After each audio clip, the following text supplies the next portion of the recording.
I know that some of you might be having this feeling within discouragement within yourself that this is the first time that is happening Samyama without Sadhguru, or this may happen Samyama without Sadhguru. So you might be feeling discouraged. So I thought, okay, let's make a video around it because I had similar experience that I could share with you. In 2022, one of my friends came here for Samyama, and when she went back, she told me that this was the last time the Sadhguru is going to attend in Samyama. So to be honest, I got disappointed because I felt that in other programs like Shoonya or Bhabaspandana, Sadhguru used to take very long time ago, and he left those programs. And right now, those programs are running very independently. And I thought Samyama is the only program which is Sadhguru still taking. So I thought this could be a big opportunity for me to be with Sadhguru, especially in a program. So I had that thought in my mind, but when I got to know that Sadhguru would not be going to there, then I felt little discouraged. But eventually 1 year passed by, I came here to the ashram, and then I went to Samyama program.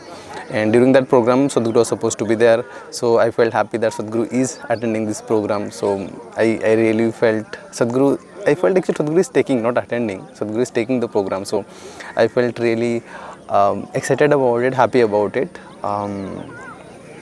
But as the program started, I realized one thing, that Samyama program is as independent as other programs like Sunya or Baba Spandana. It can happen with same effectiveness without the physical presence of Sadhguru. I'm not going to talk about the other dimensions of presence of him, or be it Dhyan Linga or Adiyogi Linga that is present inside the Adiyogi alam itself. There are different dimensions of energy, or different dimensions of his own presence is there. That's a different aspect of it. But even if there is no physical presence of him, I think the program is going to be as effective as that. Now, I'm not going to deny the fact that his physical presence doesn't matter, because just by having a glance of him, just by seeing a glimpse of him, it creates different emotion within ourselves, and that is a huge impact by itself. So it doesn't matter whether it's a Samyama program or simply a darshan itself. When you are just looking at him, it creates a different chemistry within ourselves, and I'm not going to deny that fact. So his physical presence would definitely create certain experiences within ourselves. But when it comes to the entire program aspect, I feel more than his presence, what matters is how is our own receptivity, how prepared we are towards the program, because program is more like instruction basis. Whatever the instruction that they are going to give you, based on that you are following the instruction, you are doing the tasks, so you are going through the processes. So to experience the best out of it, what matters the most is how prepared you are.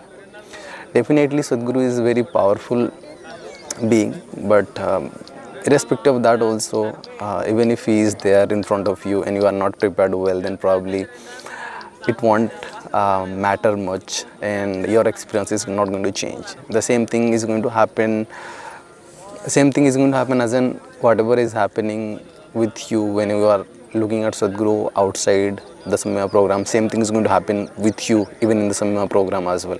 So what matters more is how prepared you are. So in that context, I would say what you experience inside the Samyama, or what I experienced during this entire process of Samyama, is that how intensely you are taking with the process is going to determine how you are experiencing the entire program. It is not about Sadhguru's physical presence or not, but it is more about how intensely you are taking up the instructions, and how properly you are following all the guidelines, and how you are going through the entire process. So that is what I think is going to matter the most.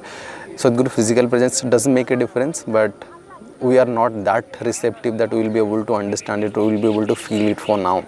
So if you are feeling it, then definitely I'll bow down to you. But that's the main thing that I felt within myself, that even if Sadhguru would not have come to all the sessions, then probably it would not make much difference to me at least.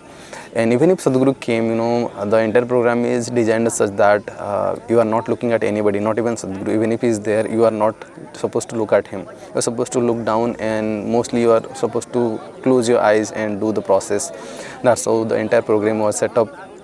Program is set up.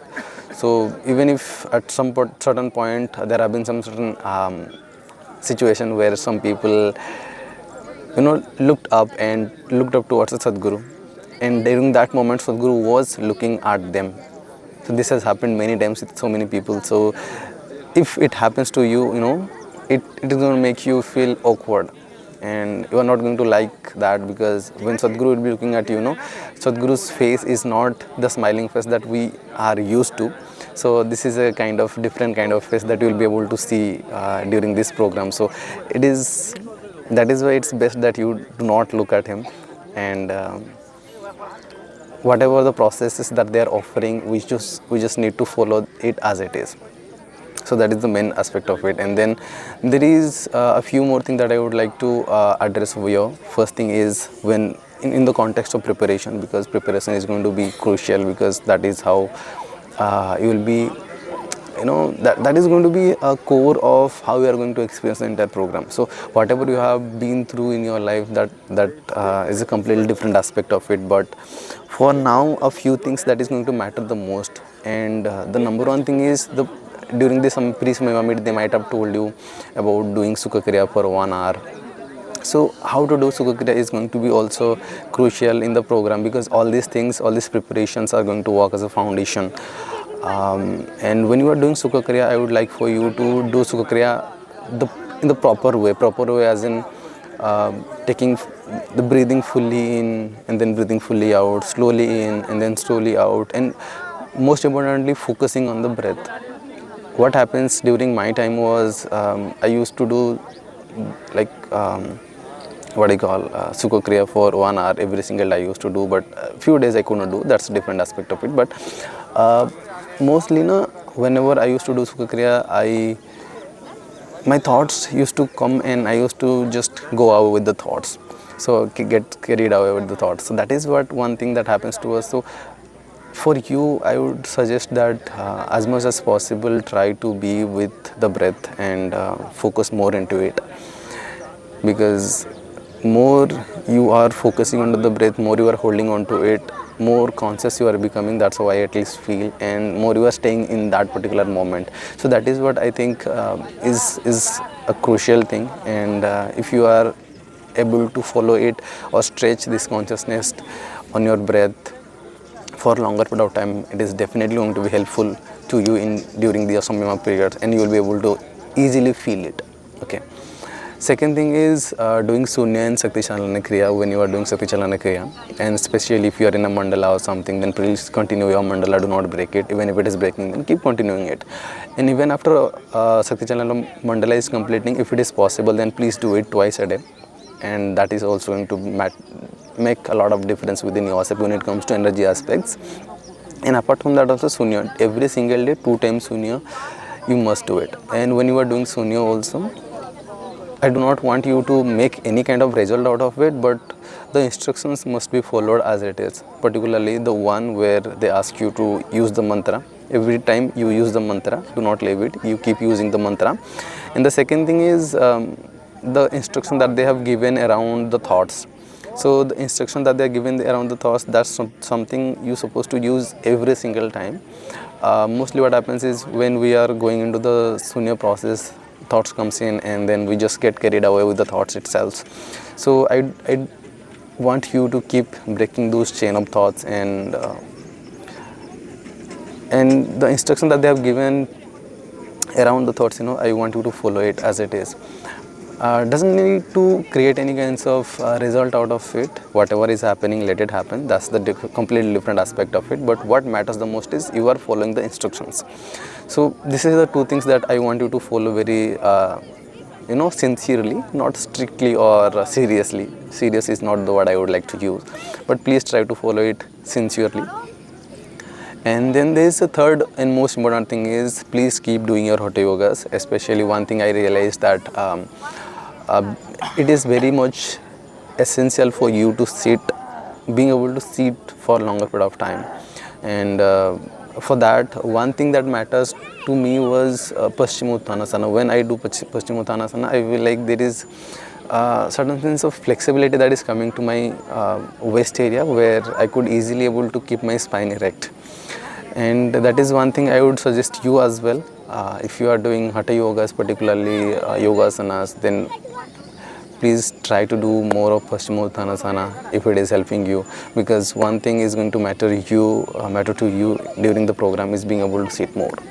So if you are able to sit longer period of time, that's really good. But if you are not, then keep practicing on. And when you are doing Sukha Kriya also for 1 hour, try to do it for longer period of time. Instead of doing 20-20-20, at least do 30-30 of 2. Or if you are able to do completely 1 hour stretch, then that's the best, I would say. I think these are the things that is going to matter more in the entire program, because you will be able to see massive difference around practicing Shoonya, or being able to focus on the breath when you are doing Sukha Kriya, and being able to sit for longer duration of time in one particular posture. So these three things are going to make a hell lot of a difference in comparison to whether Sadhguru is there or not. Whether Sadhguru is there or not, that's something about him. Let him take care of it. ஒரு பௌர்ணமி கோயம்புத்தூர்ல சத்சங்கம் red கிராஸ்ல. அப்பெல்லாம் சத்சங்கம்னா 85 பேர் வருவாங்க. சத்குரு ஓல்டாஸ்ல இருக்காரு. என்ன கூப்பிட்டாரு, நீ போய் நடத்திட்டு வந்துரு. அப்போ அந்த ஹால்ல போய் இந்த லேம்ப் ஏற்றிட்டு ஷூன்யா பண்ணி முடிக்க, அப்படியே அந்த லேம்ப்ல இருந்து புகை ஊறுவாள்.